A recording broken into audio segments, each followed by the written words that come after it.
প্রয়াত গুজরাটে statue of ইউনিটির স্রষ্টা রাম ভাঞ্জে সুতার ১০০ বছর বয়সে প্রয়াত হয়েছেন বিশ্বখ্যাত এই ভাস্কর। কিংবদন্তি শিল্পীর প্রয়াণে শোকস্তব্ধ গুণমুগ্ধরা। বিস্তারিত সে বিষয়ে জানবো, টেলিফোন লাইনে যুক্ত হয়ে গেছে প্রতিনিধি সোম মুখোপাধ্যায়। সোম, গুজরাটের যে স্ট্যাচু অফ ইউনিটির তার স্রষ্টা ছিলেন এই রাম ভাঞ্জে সুতার। তার হাতে বহু শিল্পকর্ম এখনো দেশ বিদেশে ছড়িয়ে রয়েছে। এই ১০০ বছর বয়সে তার প্রয়াণ কতটা শোকস্তব্ধ গুণমুগ্ধরা।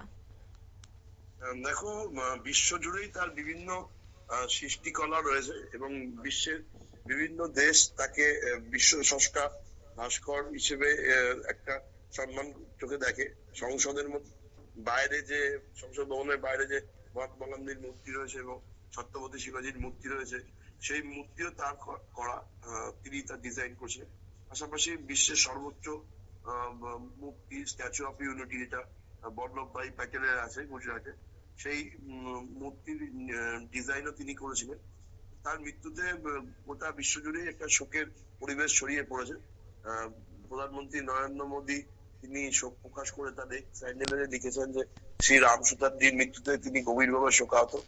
একজন অসাধারণ ভাস্কর ছিলেন রাম সুতার, যার দক্ষতা ভারতের স্ট্যাচু অফ ইউনিটি সহ বেশ কিছু নিদর্শন দিয়েছে। তার কাজ সর্বদা ভারতের ইতিহাস, সংস্কৃতি এবং সম্মিলিত চেতনার শক্তিশালী অভিব্যক্তি হিসেবেই প্রশংসিত হয়েছে। নরেন্দ্র মোদীর পাশাপাশি শোক প্রকাশ করেছেন উত্তরপ্রদেশের মুখ্যমন্ত্রী যোগী আদিত্যনাথ। ১০০ বছর বয়সে তিনি রাম সুতার তিনি নয়ডার বাড়িতেই থাকতেন, সেখানেই বুধবার গভীর রাতে তার মৃত্যু হয়েছে।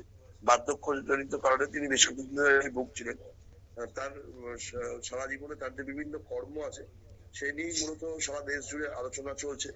যেটা জানা গেছে যে ১৯২৫ সালে ১৯শে ফেব্রুয়ারি মহারাষ্ট্রের ধুলে জেলার অন্তর্গত গন্টুর গ্রামে এই বিশ্ববিখ্যাত ভাস্করের জন্ম হয়েছিল এবং সেখানে কৃষক পরিবারে তার জন্ম হয়েছিল।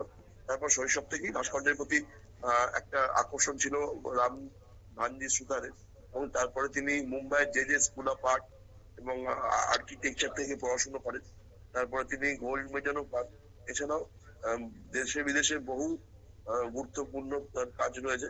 এর জন্য তিনি ১৯৯৯ সালে পদ্মশ্রী সম্মান পান এবং ২০১৬ সালে তাকে পদ্মভূষণ সম্মানে ভূষিত করা হয়।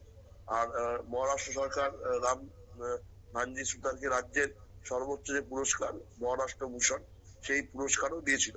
বিশ্ববিখ্যাত এই ভাস্করের প্রয়াণে একটা দেশ জুড়েই শিল্পী মহলের শোকের ছায়া রয়েছে। অঙ্কিতা। একদমই, ধন্যবাদ। অর্থাৎ গোটা বিশ্বজুড়ে শোকের ছায়া, কারণ তার ভাস্কর্য, তার নির্মাণ, সবটা ক্ষেত্রে কিন্তু বহু স্মৃতি জড়িয়ে রয়েছে। তাই সেক্ষেত্রে তার এই প্রয়াণে শোকস্তব্ধ গোটা দেশ। নিয়ে নিচ্ছি ছোট্ট একটি বিজ্ঞাপন বিরতি, সঙ্গে থাকুন।